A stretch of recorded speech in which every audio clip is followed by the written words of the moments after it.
Despite past scandals, the Houston Astros have proven to be one of the most dominant teams in Major League Baseball, arguably the best team in the American League over the last 8 years. Last season, they started off with plenty of struggles but managed to turn things around and secure a playoff spot.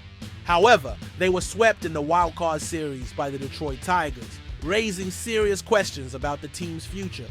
For this year, Houston has made some significant changes. Kyle Tucker was traded, and all signs point to Alex Bregman not returning. However, they've strengthened their lineup with 2 new hitters who, while not full replacements for Tucker and Bregman, can still make an impact. Many fans are calling for an additional reinforcement, especially the signing of Alex Verdugo, who remains available on the market. And to make this video more interesting, let's assume the Astros sign him and see how their lineup would shape up for the season 2025.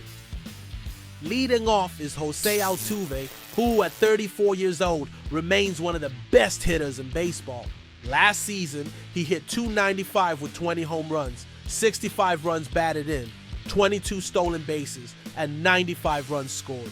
Batting second is Jeremy Peña, a contact hitter with speed.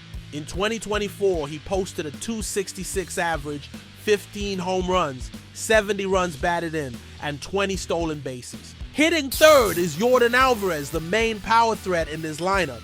Last season, he put up incredible numbers, a 308 batting average, 35 home runs, 86 runs batted in, and an on-base plus slugging of .959.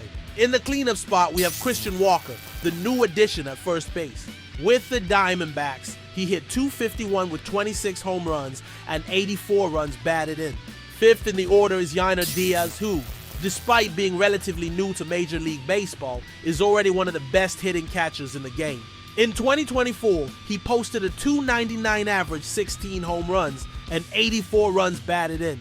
Batting sixth would be Alex Verdugo if Houston decides to sign him. His offensive performance wasn't great last season, but he remains a solid hitter.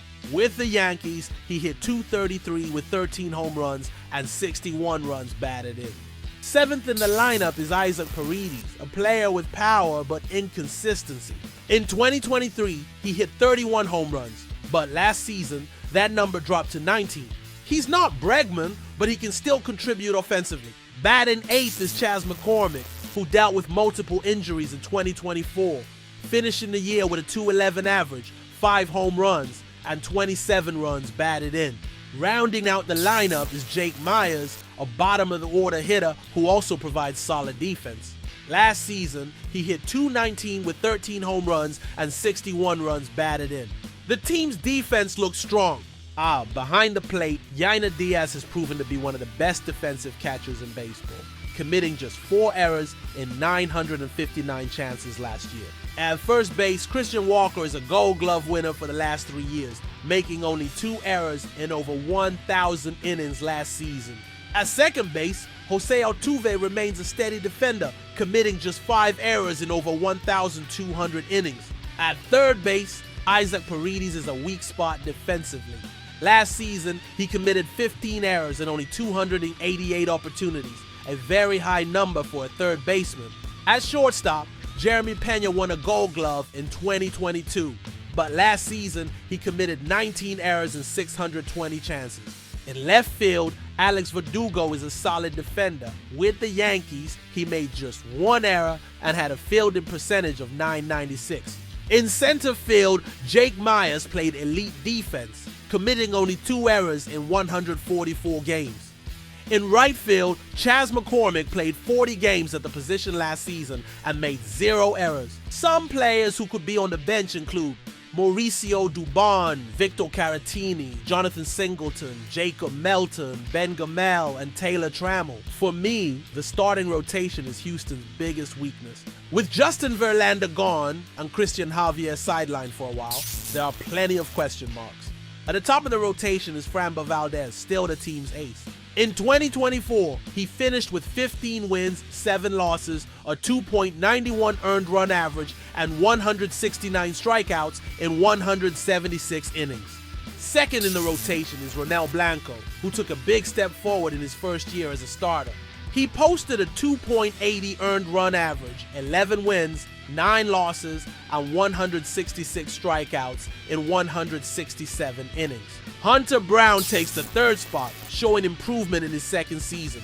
He finished with 11 wins, 9 losses, a 3.49 earned run average, and 179 strikeouts in 170 innings. The fourth starter is Spencer Arrighetti, a young pitcher with plenty of potential, though he struggled in his debut season. He ended with 7 wins, 13 losses, and a 4.53 earned run average. The fifth spot in the rotation goes to Hayden Wesneski, who comes from the Cubs, where he posted 3 wins, 6 losses, a 3.86 earned run average, and 67 strikeouts in 67 innings. The bullpen seems well structured with key arms such as Caleb Ort, who had a 2.55 earned run average in 24 innings with 26 strikeouts. Taylor Scott, who recorded 7 wins, 3 losses, a 2.23 earned run average, and 71 strikeouts in 68 innings. Bryan Abreu, a power arm who posted a 3.10 earned run average and 103 strikeouts in 78 innings. Josh Hader will be the closer, coming off a season where he finished with a 3.80 earned run average, 8 wins, 8 losses, and 34 saves in 38 opportunities. Other potential bullpen arms include J.P. France, Bryan King, Sean Dubin, Forrest Whitley, Rafael Montero, Luis Contreras, and Nick Hernandez. Despite the roster changes, Houston remains a strong team with a good chance to dominate the American League West once again. However, their rotation and bullpen will be key in determining how far they can go in the 2025 season. What do you think? Do the Astros have enough to compete for another championship, or do they need to make more moves?